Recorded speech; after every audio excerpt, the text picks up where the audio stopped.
Gonna have a good time, good time, good time, good time. Ain't nobody stealing my shine, my shine, my shine. So fill me a cup up, fill me a cup up, let me drink it down. Gonna have a good time, good time, good time, good time.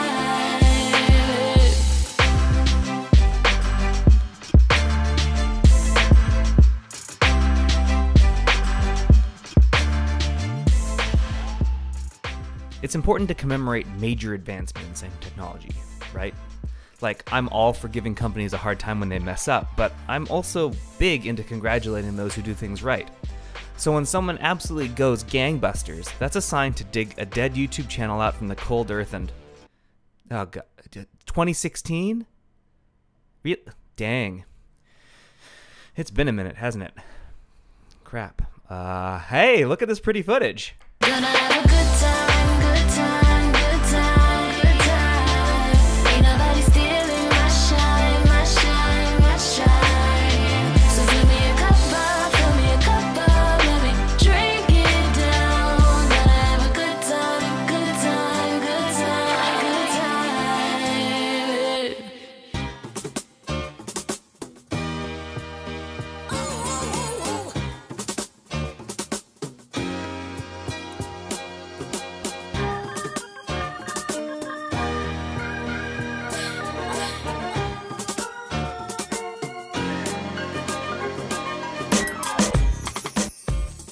Coming to you in stunning 4K visuals because it's no longer 2016, I think it's time to give credit where credit is due. Though yes, Panasonic has been a huge player in the video market in recent years with smash successes like the GH3, GH4, GH5, and GH5S. They carried with them a both fair and unfair stigma: Micro Four Thirds.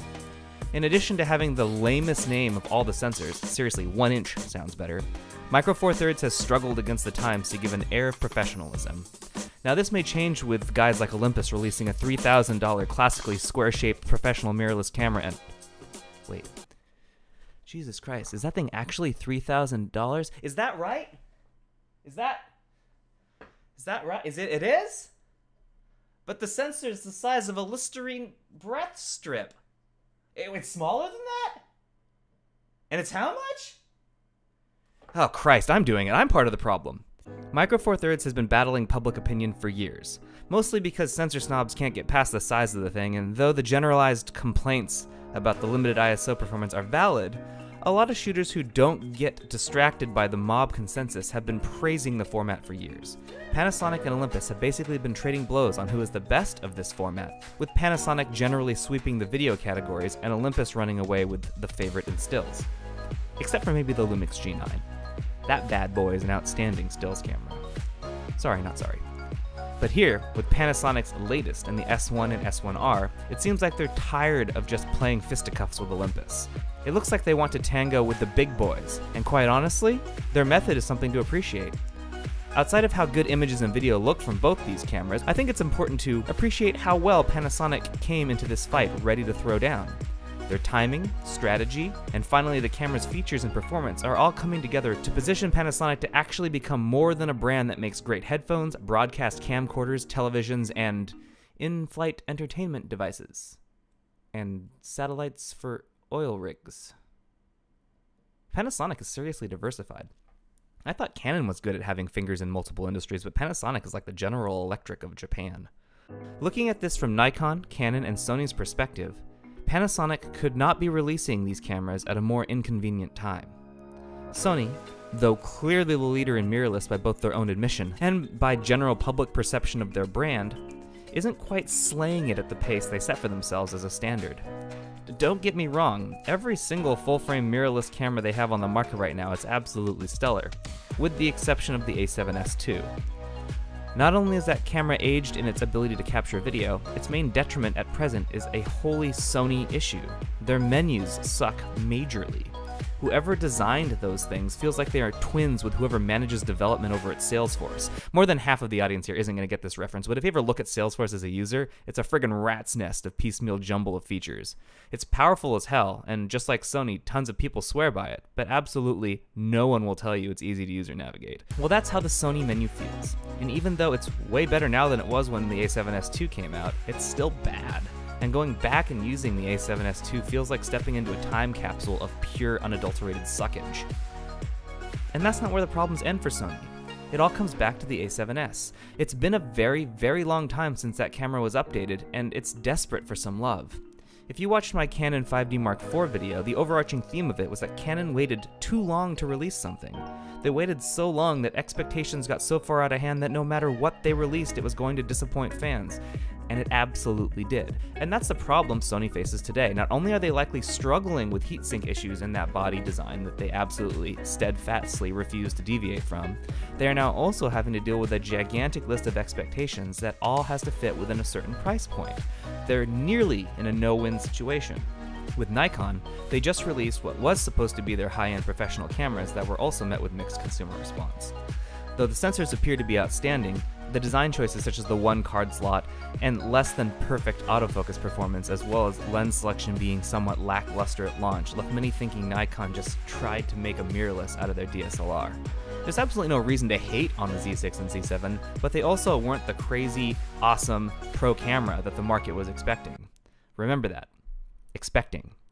Half the battle with making technology is managing expectations of consumers. Speaking of expectations, Canon, I feel, is in the worst position of the big three.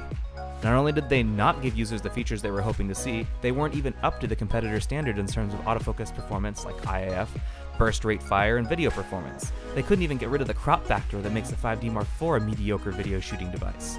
Canon did a good job with their lens lineup though. They just put an underpowered camera behind it. So the state of the big three is in flux. Sony is clearly ahead of Nikon and Canon, but those two just decided to get into the mirrorless game seriously. They have little to no experience in it, and they are both trying to bring their very large DSLR lens lineup to the party. That's a lot of baggage. Panasonic has no baggage. Before they announced this camera, they also had no expectations. No pressure to create something they didn't want to. So they waited. It wasn't time to strike until all three competitors showed signs of weakness in some way. And now they have. None of these guys are doing full-frame slow-motion 4K video, and all of them are struggling with their products in one way or another. And Panasonic has come in ready to play. And boy, do they play.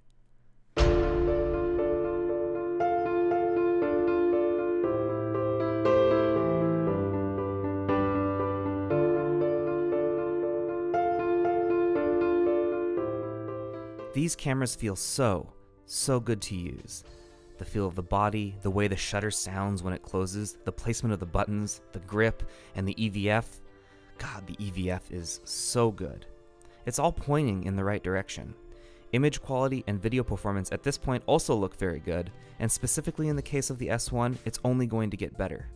I'm not going over the nitty-gritty specifications of these cameras in detail because there are plenty of other places that do that. And if you want, you can read my personal takes on those bits over at imagingresource.com, where I've written a cumulative 8,000 words on both cameras in my hands-on previews there. No, this is broader focus, and rather than look at the details everyone normally pinpoints, it's our job to look beyond them. Instead, I want to talk about what makes these cameras compelling in 2019, what sets them apart, and what makes Panasonic's choices special, unique. And other than the way images and videos look, which is great, it's Panasonic's choice to steadfastly stay away from phase detect autofocus and instead push towards machine learning to create a brand new autofocus methodology that is the most interesting. Does it work in practice? Yeah, mostly. I'm not going to say it's ready to replace phase detection, and I'm 100% willing to say that Sony and Canon have better overall autofocus right now. But the Panasonic is by no means bad. Not at all. In fact, it's pretty darn good. Given my experiences with Panasonic in the past has been mixed, I was pleasantly surprised at how versatile Panasonic's mixture of contrast detection, depth by defocus, and deep learning all ended up being. You will likely hear a lot about autofocus on the S1 and S1R from a lot of people starting today all the way through the camera's launch in April, and I'm sure a fair share of it's going to be critical. And that's fair. The visual feedback to the user isn't the best, and when compared in its state right now to how Sony and Canon feels to use, it does feel behind. But Panasonic wants to change how autofocus works from a core, basic level. While Sony also is making huge strides in autofocus technology advancements, their results stem from building on top of their hybrid autofocus system, hybrid of both contrast and phase detection autofocus. Panasonic doesn't want to use phase detection because it can leave artifacts on images when you aim the sensor in certain kinds of light. They don't want to compromise the quality of any image if they think there is a better way. And their better way involves deconstructing what autofocus means in a way that no one else decided to go. I don't want to say none of them considered it, but Panasonic is the only name in town that decided to part ways at a fork in the road and never look back. To not use phase detection and currently offer a focusing experience that comes close to what I would expect from what the other guys have going on is a huge, huge deal. By all accounts, this camera should absolutely suck at autofocus. Because it lacks phase detection, it shouldn't be able to track a subject across different depths, lock focus with a face in dark environments, or snap instantly to focus within a fraction of a second and then lock in place. But it does all those things. There is clearly room for improvement, but perhaps what Panasonic is doing here is akin to what Sony did years ago when they moved to the full-frame mirrorless from the DSLR. Remember the original A7R? Remember how bad it was at just about everything? The sensor itself created masterful images, but the shooting experience was just the worst. That product made DSLR manufacturers more confident in the direction of their DSLRs and that mirrorless wasn't going anywhere. And that would result in neither Canon or Nikon taking mirrorless seriously for the next 5 or 6 more years. But Sony stuck with it, confident their choices were correct, and made continual improvements over many years. Now we have where mirrorless is today. In general, mirrorless as a type of camera is more advanced than DSLRs, and can do more than their mirrored forefathers ever could. Heck, Sony basically forced Canon and Nikon to release mirrorless cameras. Unlike with what Sony had to do, which was to make a brand new camera in order to address physical problems with the older models, Panasonic can tweak, update, and advance their autofocus system as many times as they want without forcing their customers to purchase anything new. They've already shown their ability to make autofocus markedly better on the GH series of cameras. The GH5, for example, started with very unreliable autofocus, and now many are very happy with how that camera performs. The amount of improvement that Panasonic has put into their autofocus in just a couple years shows how quickly they are able to adjust their product after launch, and especially shows their willingness and dedication to their product after it has been purchased. I do not know if deep learning and depth by defocus will ever be as good or better than the trade-offs of using phase detection. Many people probably didn't even know there was a downside to using a Sony, as the reflections on a sensor that you see when phase detection pixels are present only occur in very select situations. So for those shooters, there's no trade-off for using what is now considered to be the better tech. But the idea that a camera can move beyond physical detection points and instead move towards a truly intelligent, machine learning-based system is compelling to me. Is this the future? We won't know until that future comes. But I am willing to say that given that the S1 and S1R are showing excellent promise in every other category, makes me want to trust Panasonic on this one. I think their technology will improve by leaps and bounds, and those who stick around and watch it will be rewarded for it.